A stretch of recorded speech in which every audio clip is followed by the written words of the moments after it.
안녕하세요. 깡토의 투자 클리닉에 오신 걸 환영합니다. 오늘은 송피터님의 사연입니다. 안녕하세요. 저는 2001년생 25살 대학생 송피터입니다. 현재 시드 3억으로 투자하고 있는데요. 차트 분석만큼은 상위 1% 수준이라고 자부합니다. 그런데 몇 년째 자산이 3억 근처에서 정체되고 있어서 고민이 많습니다. 깡토님께 크게 3가지 질문을 드리고 싶습니다. 첫째, 시드 규모 때문에 성장이 막힌 걸까요? 현재 제 포트폴리오는 미국 주식 30%, 비트코인 30%, 현금 40%로 구성되어 있습니다. 제가 이렇게 정체된 게 시드 자체의 한계 때문인지 아니면 현금 비중이 너무 높아서 자산 배분이 잘못된 것인지 궁금합니다. 깡토님께서 보시기에 어떤 부분이 문제인가요? 둘째, 소수 종목 집중, 주도 테마 순환매. 어떤 방식이 저에게 더 맞을까요? 저는 투자할 때 2가지 방식 사이에서 항상 고민합니다. 첫 번째 방식은 확신 있는 종목 몇 개에 집중해서 길게 가져가는 것. 두 번째 방식은 시장의 주도 테마가 바뀔 때마다 기민하게 순환매 돌리는 것입니다. 차트 보는 실력은 자신 있는데 자산 규모를 키우려면 어떤 전략을 택해야 할지 잘 모르겠습니다. 셋째, 돌파 매매, 눌림 매매. 어떤 방식이 더 안정적일까요? 제가 차트를 볼 때마다 항상 고민되는 부분인데요. 돌파 매매로 추세를 따라가는 게 좋을지, 눌림 매매로 리스크를 줄이는 게 좋을지, 제 투자 성향이나 시드 규모를 고려했을 때 어떤 방식이 더 효율적인지 조언 부탁드립니다. 안녕하세요. 깡토의 투자 클리닉입니다. 오늘은 송피터님을 자리에 모셨습니다. 반갑습니다. 반갑습니다. 사연 잘 읽어봤습니다. 젊은 나이에 큰 부를 이루셨네요. 축하드립니다. 감사합니다. 지금 제 채널에 처음 오셨는데 어떻게 저를 알고 찾아오셨나요? 깡토님 워낙 유명한 분이시고 손실은 짧게 수익은 길게 책도 여러 번 읽어봐서 감명 깊게 봤는데 이제 유튜브에 사연을 보낼 수 있는 기회가 있어서 한번 만나 뵙고 싶어서 출연을 결심을 하게 되었습니다. 감사합니다.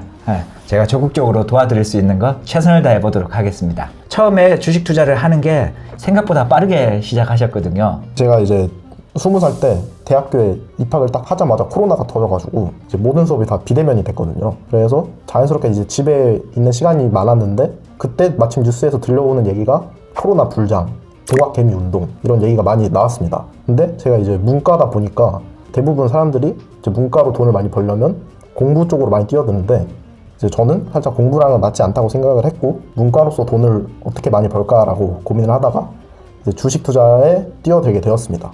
주식 투자 처음부터 하기 어려울 텐데 그래도 좋은 방향으로 잡으셨네요. 그렇게 일찍 시작한다는 게 정말 대단한 겁니다. 제가 주식 투자를 해보니까 주식 투자는 하루라도 더 빨리 투자하고 하루라도 더 길게 투자하는 게 좋거든요. 첫 시작이 정말 좋은 것 같습니다.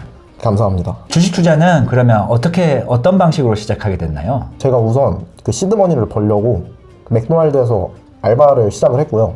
그때 월급으로 한 30만 원 정도 받았는데 그때 이제 30만 원 들고 유튜브를 좀 돌아다니면서 가치 투자라는 거를 접하게 됩니다. 처음부터 좋게 시작하셨네요. 그래서 그때 이제 30만 원으로 지금 돌이켜보면 다 수익이었던 게 지수가 지금 봤을 때 2배 정도 오르는 장이었으니까 뭘 사도 막 계속 수익이 나더라고요. 그래서 저는 제가 잘하는 줄 알고 2021년 코스피 한 3,300, 200쯤에 이제 제 남은 돈을 다 넣게 됩니다. 그 후로 이제 많은 분들이 아시겠지만 제 대하락장이 찾아왔고 제가 가진 돈의 거의 대부분을 손절을 하게 되면서 가치 투자인데 왜 수익이 잘 안 나지? 라고 하면서 다른 방식을 찾아보게 됩니다. 생각보다 가치 투자가 어렵거든요. 시작은 좋게 했는데 결국 사탄의 무리에 빠지신 건가요? 그러다가 결국 이제 차트라는 거를 알게 되고 차트에 답이 있나? 라고 생각을 하면서 또 유튜브를 돌아다니면서 이제 차트 공부를 시작을 하게 됩니다.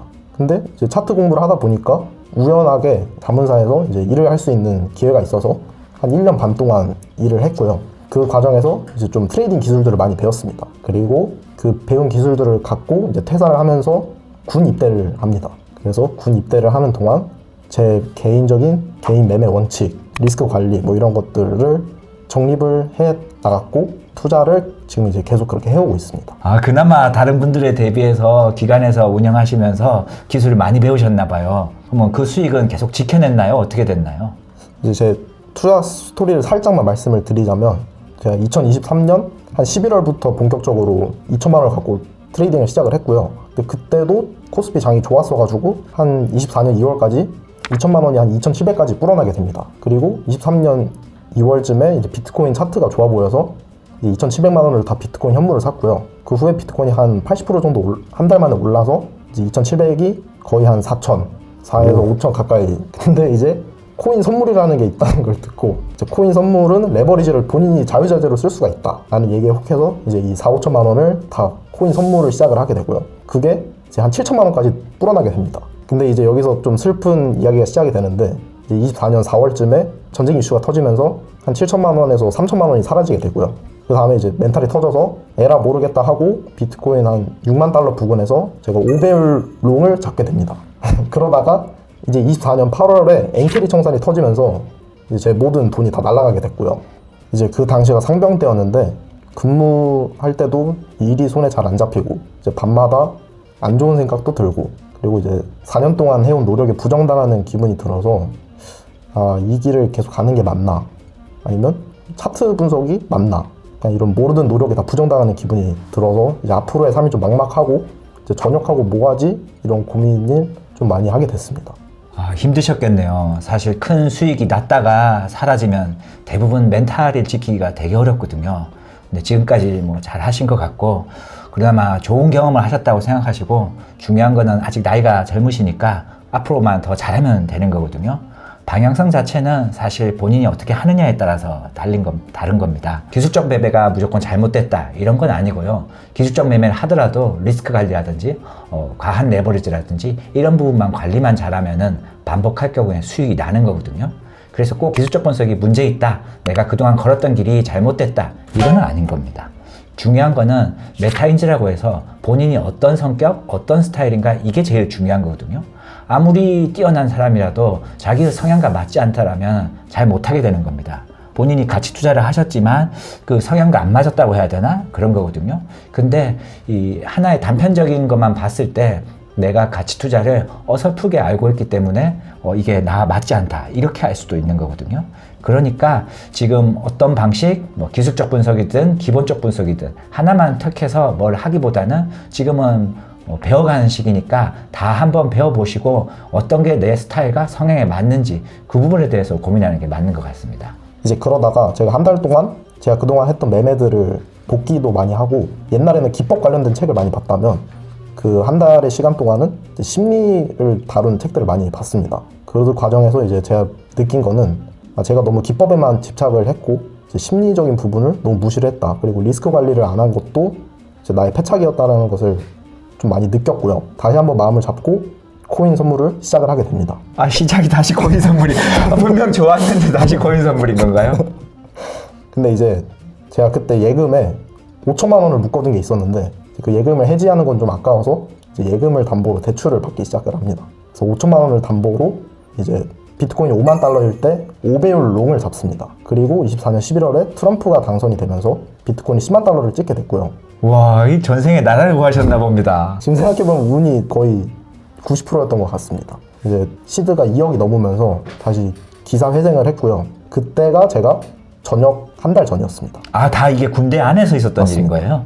그래서 한 달 전에 이제 번 돈으로 화려하게 전역을 하게 됩니다. 그래서 이제 수중에 2억을 갖고 사실 이제 선물을 한번 맛본 사람은 선물을 계속 할 수밖에 없잖아요. 계속 이제 코인 선물을 하게 됩니다. 근데 그때는 그래도 그 엔캐리 청산 사태 전과 후가 제가 좀 달랐던 게 리스크 관리를 철저히 해서 손절가는 무조건 정해두고 아, 그래도 그 규칙은 지키셨네요. 그리고 출금 원칙도 반드시 지켰습니다. 일주일에 한 번씩 출금을 무조건 해서 이제 혹시라도 청산 났을 때를 대비해서 돈을 계속 빼놨고요. 지금 봤을 때 결과적으로 2억이 4억까지도 불어났다가 그 최근에 트럼프랑 중국이랑 싸우면서 코인의 대규모 청산 사태가 있었잖아요. 네네. 그때 다시 4억이 2억이 되면서 코인이 최근에는 좀 안 좋다고 판단을 해서 이제 미장이랑 국장으로 넘어왔고요. 그래서 미장 국장을 계속 잘 벌다가 최근에 또 시장이 많이 안 좋았잖아요. 그래서 최근에는 계속 손절이 나고 있는 상태입니다.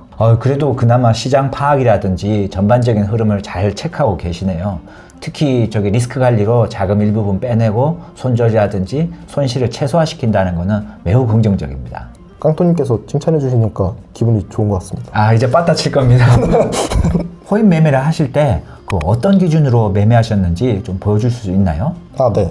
저는 일단 90% 비중으로 차트를 보고요. 10%는 뉴스 정도만 참고를 합니다. 네네. 그 이때가 보시면 제가 흰색 지표가 이제 친구랑 같이 그 일을 하면서 이제 밤새면서 이제 만든 지표인데요. 아, 개인이 쓰고 있는 보조 지표인가요? 네, 맞습니다. 네네. 그래서 저는 좀 기계적으로 이제 캔들이 흰색 위에 있으면 롱을 치고 캔들이 흰색 지표 아래로 내려가면 이제 롱을 익절 혹은 쇼각을 좀 봅니다. 그래서 저는 이런 지표 매매를 주로 하고요. 사실 제가 생각했을 때 지표 매매의 장점은 좀 내동 매매를 줄여준다고 해야 되나? 기계적으로 할 수 있는 부분이 있어서 지표 매매를 좀 즐겨하는 편입니다.